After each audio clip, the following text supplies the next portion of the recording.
Moreover, to bolster the territorial defense operation due to the recent challenges to the country's territorial integrity, particularly in the West Philippine Sea, he ordered the sustained deployment of naval aircraft and capital ships in the area to conduct maritime surveillance and sovereignty patrols in the country's territorial waters and exclusive economic zone. National defense and security engagement, Vice Admiral Pama led the Philippine Navy in carrying out confidence-building measures and various initiatives to cordially maintain good working relationship with the neighboring countries through the conduct of naval exercises, military training activities, bilateral as well as multilateral talks in order to enhance diplomatic ties and regional defense cooperation.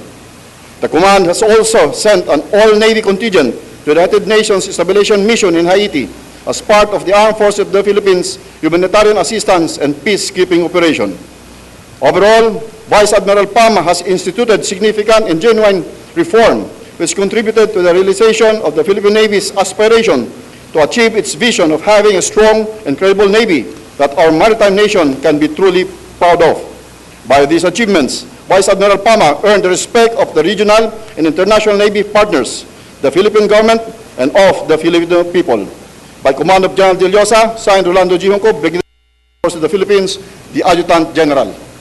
The audience is requested to stand to witness the conferment of the Philippine Legion of Honor to our awardee by the Commander-in-Chief of the Armed Forces of the Philippines, His Excellency Benigno Simeon Aquino III. He will be assisted by the Secretary of National Defense, the Honorable Voltaire Tubera Gazmin, and the Chief of Staff, Armed Forces of the Philippines, General Jesse Diaz de Llosa, AFP. May we likewise call Mrs. Carmela Leticia A. Pama to proceed in front of the stage.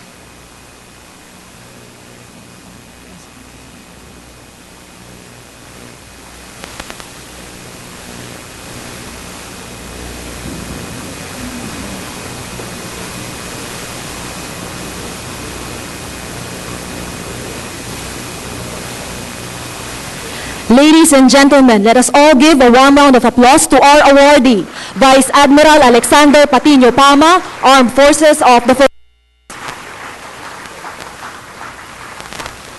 Please be seated.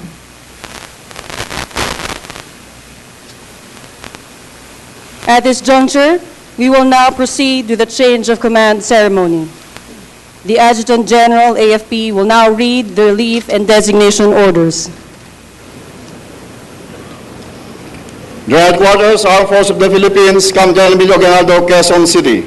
The orders number 1179, published on 18 December 2012. Section 1. The designation of Vice Admiral Alexander P. Pama, Officer DAS 7936, Armed Forces of the Philippines, as Flag Officer in Command, Philippine Navy, is terminated effective 19 December 2012. Section 2. Vice Admiral Jose Luis M. Alano, Officer DAS 7880, Armed Forces of the Philippines, is designated as Acting Flag Officer in Command, Philippine Navy, effective 19 December 2012. By command of General De Llosa, signed Rolando G. Junco, Brigadier Armed Forces of the Philippines, the Adjutant General. The outgoing Flag Officer in Command, Philippine Navy, will now read and sign his relinquishment of command orders.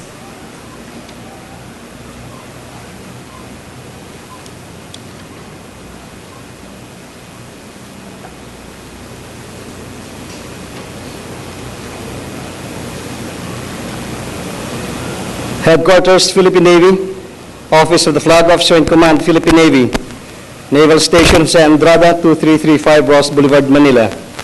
19 December 2012, Office Order Number 3, Relinquishment.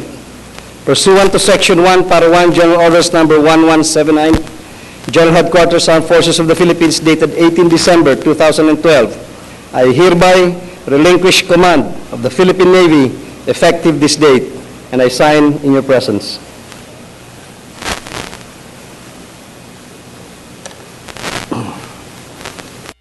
I request the Flag Officer in Command, Philippine Navy, to proceed at the port side of the stage for the Fleet Farewell Salute.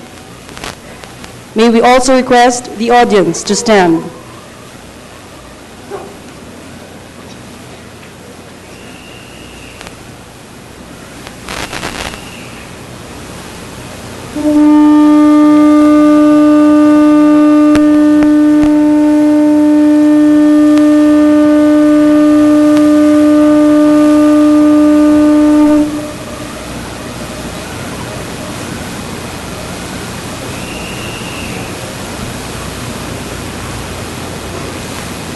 Ladies and gentlemen, we have just witnessed the traditional fleet farewell salute to the outgoing flag officer in command of the Philippine Navy.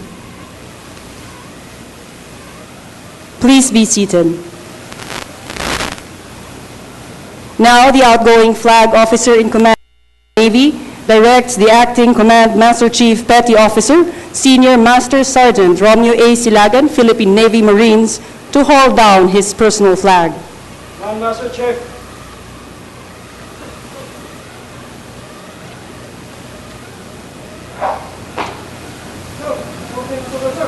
Hold on my flag. Aye, sir.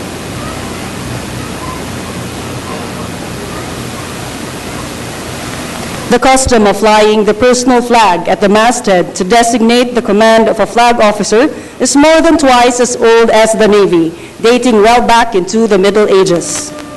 The known orders covering this subject in the English Navy were issued in 1530. The admiral ought to have this order before he joins battle with the enemy, that all his ships shall bear a flag in their mizzen tops, and himself one in the foremast beside the mainmast. A personal flag is broken at the masthead at the moment a flag assumes command, and it remains there night and day to be hauled down only when he or she is relieved from command. The hauling down of personal flag in the headquarters of the unit symbolizes the termination of the duties and responsibilities of the outgoing commander. This will signal the end of Admiral Palma's authority to exercise command over the unit.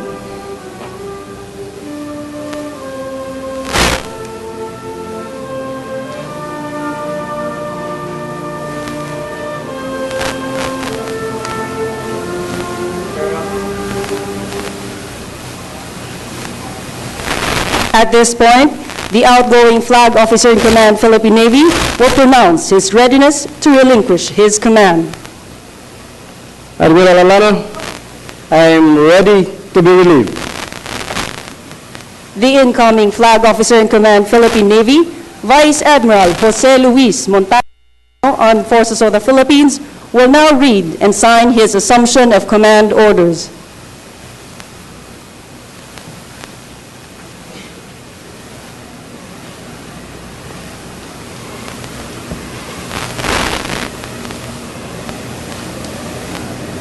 Headquarters, Philippine Navy.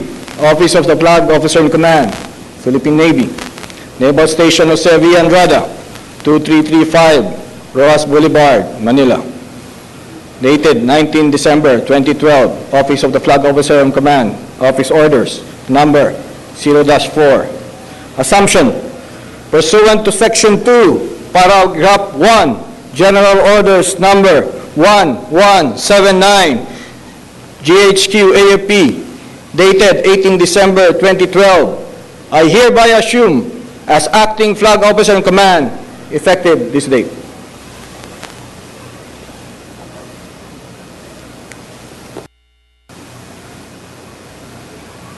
Ladies and gentlemen, we shall now witness the Philippine Navy change of command, to be presided by the Commander-in-Chief, Armed Forces of the Philippines, His Excellency Benigno Simeon Aquino III.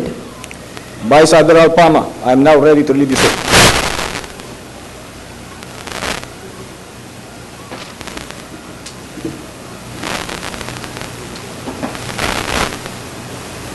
The outgoing flag officer in command, Philippine Navy, will now hand over the command standard to the presiding officer, symbolizing the relinquishment of his duties and responsibilities to the incoming commander.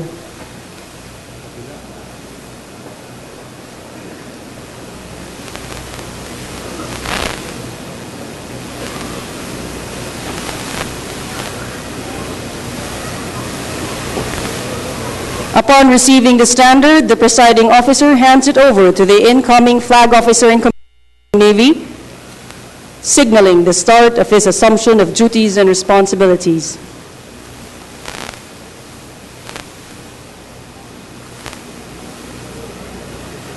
Following the handover of command is the pinning of the Flag Officer in Command Philippine Navy badge. The Commander-in-Chief, Armed Forces of the Philippines, pins the badge on the new Flag Officer in Command Philippine Navy.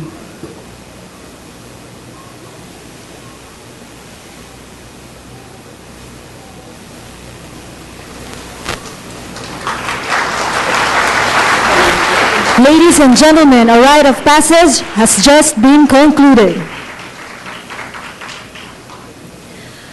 The newly designated Flag Officer in Command, Philippine Navy, Vice Admiral Jose Luis Montaño Alano, AFP, will now direct the acting Command Master Chief Petty Officer to break his flag.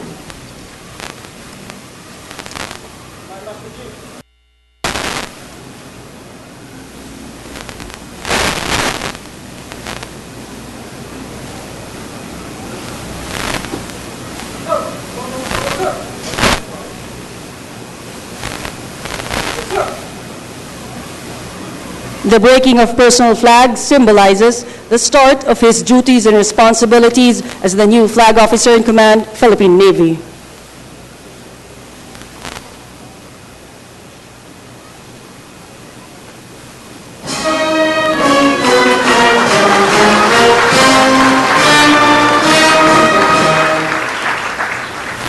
May we request the newly installed Flag Officer in Command, Philippine Navy, to proceed at the port side of the stage for the traditional fleet welcome salute.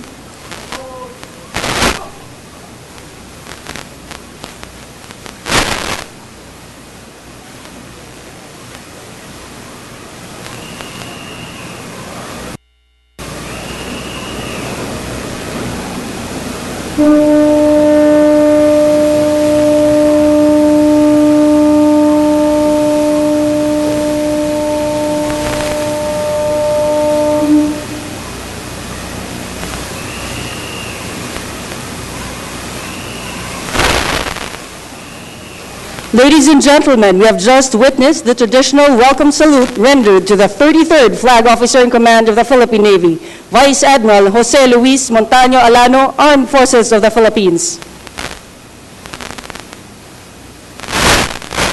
Please be seated.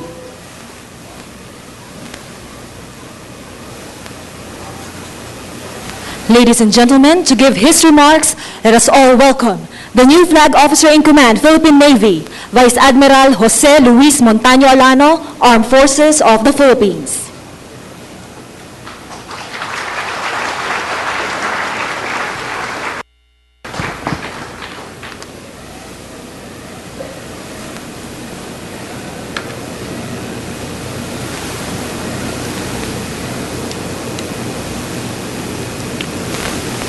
The presiding officer is actually the President Benigno S. Aquino III, the Secretary of National Defense, the Honorable Voltaire Gasmin, the Chief of Staff of the Armed Forces of the Philippines, General Jesse De Llosa, Vice Admiral Alexander Patiño Pama and wife Carlet, Major Services Commander, who are present, the Chief of Staff, former Chief of Staffs of the Armed Forces of the Philippines, Generals and Flag Officers, distinguished guests, foreign military attachés, former flag officers of command of the Philippine Navy who have contributed to steering the Navy to where it is today. My mistas from PMA class of 79, the family and friends of Vice Admiral Pama. May I beg your indulgence to recognize some of the people I have invited. My high school batchmates from the Bosco Technical Institute, class of 74. My fellow hardworking comrades from the Central Command. My family, my mother Dolores, who has been the heart, soul, and conscience of our family, who has constantly reminded me of my father's devotion to the Navy and his love for the sea and his selfless service to our people. My in-laws, Dr. and Dr. Pakitipunan and family, who are